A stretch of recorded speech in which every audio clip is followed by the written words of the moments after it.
Channel நண்பர்களுக்கு வணக்கம்.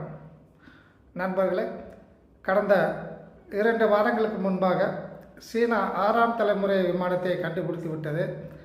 இந்த 6ஆம் தலைமுறை விமானம் முதலில் உலகத்தில் கண்டுபிடித்து பறக்க விடப்பட்ட நாடு சீனா என்று பல நாடுகள் கூறி வந்தன. இந்த விமானத்தை அமெரிக்காவும் இதுவரை தயாரிக்க முயற்சி செய்யவில்லை. மற்ற நாடுகள், குறிப்பாக ஐரோப்பிய நாடுகள் இந்த 6ஆம் தலைமுறை விமானத்தை தயாரிக்கலாம் என்று தற்போதுதான் திட்டங்கள் வகுத்து அவற்றை செயலாற்ற ஆரம்பித்துள்ளன நண்பர்கள். ஆகவே சீனாவிடம் 5ஆம் தலைமுறை விமானம் மற்றும் 6ஆம் தலைமுறை விமானம் ஆகிய 2 தலைமுறை விமானங்கள் இருப்பதால் அது இந்தியாவுக்கு பாதிப்பு ஏற்படுத்தக்கூடும். சீனாவின் 5ஆம் தலைமுறை விமானத்தை 40 எண்களை பாகிஸ்தான் வாங்குவதால் நம்ம நாட்டின் விமானப்படையை விட மிக கூடுதலான திறன் உள்ள விமானப்படையாக பாகிஸ்தான் மாறிவிடும் என்றெல்லாம் பேச்சுக்கள் அடிபட்டு வந்தன. இது சம்பந்தமாக நமது நாட்டில் உள்ள டிஃபென்ஸ் எக்ஸ்பர்ட்ஸ்கள் எல்லாருமே அதிக அளவில் இதை பற்றிய விவாதங்களில் ஈடுபட்டு வந்தனர் நண்பர்களே. இந்த 5ஆம் தலைமுறை அல்ல 6ஆம் தலைமுறை விமானத்தில் அவ்வாறு என்ன முக்கியமான அம்சங்கள் இருக்கின்றன, அவற்றை கண்டு நமது இந்தியா ஏன் கவலை கொள்ள வேண்டும் என்று நமது இந்திய நியூஸ் சேனல் நண்பர்களுக்கு நன்கு தெரியும். ஏனென்றால் இந்த 5ஆம் தலைமுறை மற்றும் 6ஆம் தலைமுறை விமானங்கள் எல்லாமே திருட்டுத்தனமாக ஒரு நாட்டிற்குள் உள்ளே நுழையக்கூடியது ஸ்டெல்தி விமானங்கள் என்று கூறுகிறோம். இவ்வாறு மறைமுகமாக வந்து தாக்குதல் நடத்திவிட்டு உடனடியாக தன்னுடைய இருப்பிடத்திற்கு செல்லக்கூடிய ஒரு விமானம் தான் இந்த 5ஆம் தலைமுறை மற்றும் 6ஆம் தலைமுறை விமானங்கள் என்று சொல்லக்கூடிய இந்த ஸ்டெல்தி விமானங்கள் நண்பர்களே.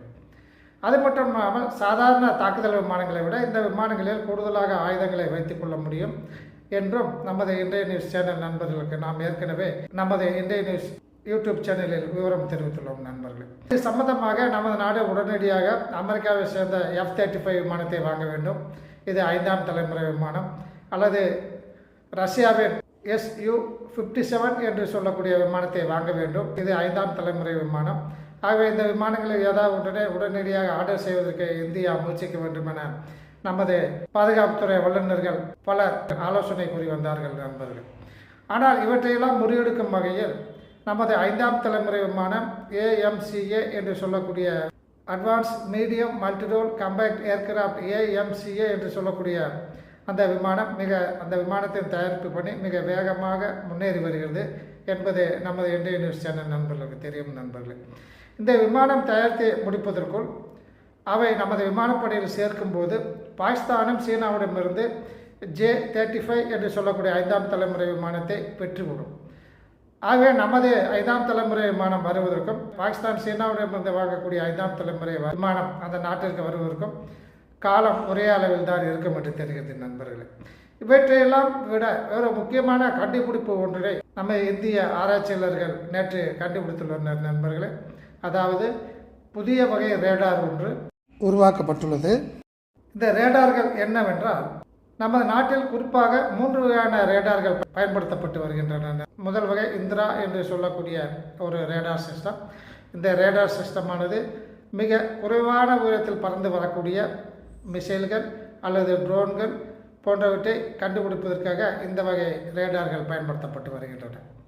இரண்டாவது வகை ELM-2080 என்று சொல்லக்கூடிய ஒரு ரேடாரும் ELM-2090 என்று சொல்லக்கூடிய மற்றொரு வகை ரேடாரும், இந்த 2 ரேடார்களும் நமது இராணுவத்தில் பயன்படுத்தப்பட்டு வருகின்றன நண்பர்களே. இந்த வகை ரேடார்கள் மிக அதிக தொலைவிலிருந்து வரக்கூடிய பலிஸ்டிக் மிசைல்களை, வெகு தொலைவிலிருந்து பிற நாடுகள் அனுப்பக்கூடிய பலிஸ்டிக் மிசைல்களை கண்டு உடனடியாக நாம் அதை தாக்குவதற்கு தேவையான இன்டர்செப்டார் மிசைல்களை அனுப்பி அவற்றை தாக்குவதற்கு நமக்கு முன்கூட்டியே அதற்கான அறிவிப்புகளை நமக்கு கொடுக்கக்கூடிய ரேடார்கள் இந்த ELM-2080 ELM-2090 ரேடார்கள் நண்பர்களே.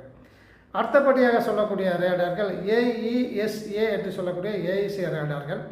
இவை advanced electronically scanned array of radar என்று கூறுவார்கள்.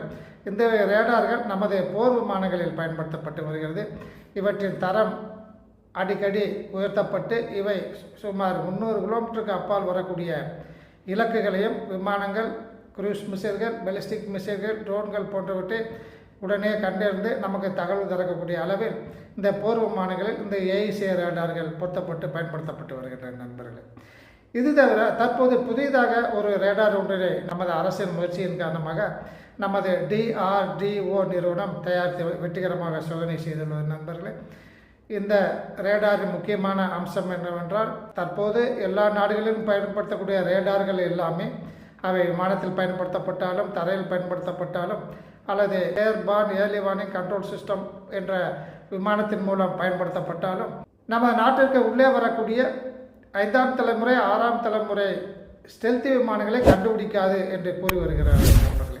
ஆனால் நாம் தற்போது கண்டுபிடித்துள்ள உலகத்திலே முதன்முறையாக கண்டுபிடித்துள்ள இந்த ரேடார் சிஸ்டமானது ஸ்டெல்த் விமானங்களை மிக எளிதாக நமக்கு காட்டி கொடுத்துவிடும்.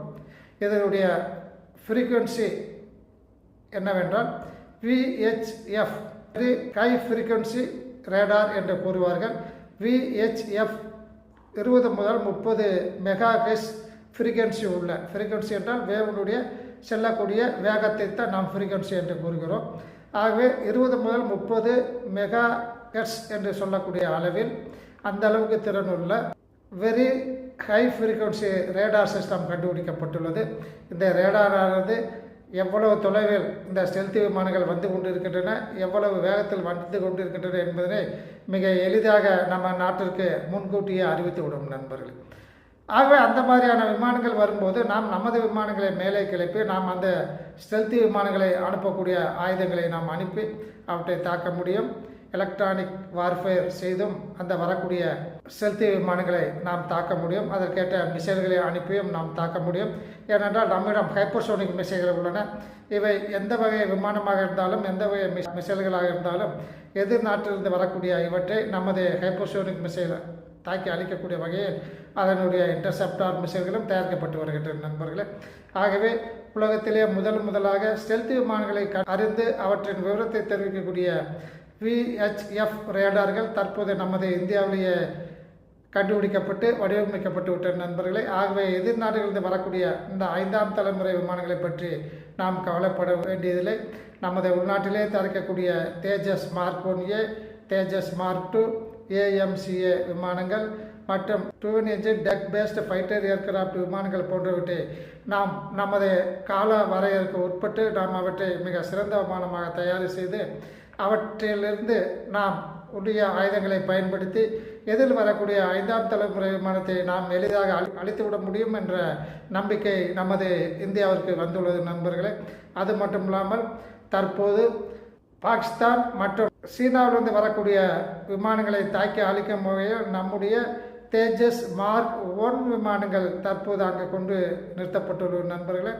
இவை ஃப்ரண்ட்லைன் விமானங்களாக ஏற்கனவே இருந்த MiG-21, MiG-23, MiG-27 போன்ற விமானங்களை நாம் நீக்கம் செய்து விட்டதால் விமானப்படையிலிருந்து அந்த இடத்தை நிரப்புவதற்காக தேஜஸ் மார்க் 1 விமானங்கள் சென்று அங்கே இருக்கின்ற நண்பர்களே. ஏனென்றால் அதன் திறன் மீது நமது விமானப்படை அந்த அளவிற்கு நம்பிக்கை வைத்துள்ளது. அந்த வகையில் எந்த வகை விமானம் பாகிஸ்தான் மற்றும் சீனாவிலிருந்து வந்தாலும் அவற்றை தாக்கும் அளவிற்கு தேஜஸ் மார்க் 1 விமானங்கள் அங்கு தற்போது எல்லையின் ஃப்ரண்ட்லைன் ஏரியாக்களில் நிறுத்தப்பட்டுள்ளதாக தகவல்கள் வந்து கொண்டிருக்கின்றன நண்பர்களே. தேஜஸ் மார்க் 1 விமானமே இவ்வளவு சிறந்த விமானமாக இருக்கும் என்றால் அடுத்து வரக்கூடிய தேஜஸ் மார்க் 1A, தேஜஸ் மார்க் 2 விமானங்கள் எந்த வகையில் இருக்கும் என்பதை நாம் ஊகித்துக் கொள்ள முடிகிறது நண்பர்களே. இத்துடன் இன்றைய நியூஸ் இந்த வீடியோ செய்தியை முடித்துக் கொள்ளலாம். நன்றி, வணக்கம். இதுபோன்ற இராணுவத்தின் வளர்ச்சி, நாட்டின் வளர்ச்சி, பொருளாதார வளர்ச்சி போன்ற செய்திகளை உடனுக்குடன் தெரிந்து கொள்ள இன்றைய நியூஸ் சேனலுக்கு சப்ஸ்கிரைப் செய்து கொள்ளவும்.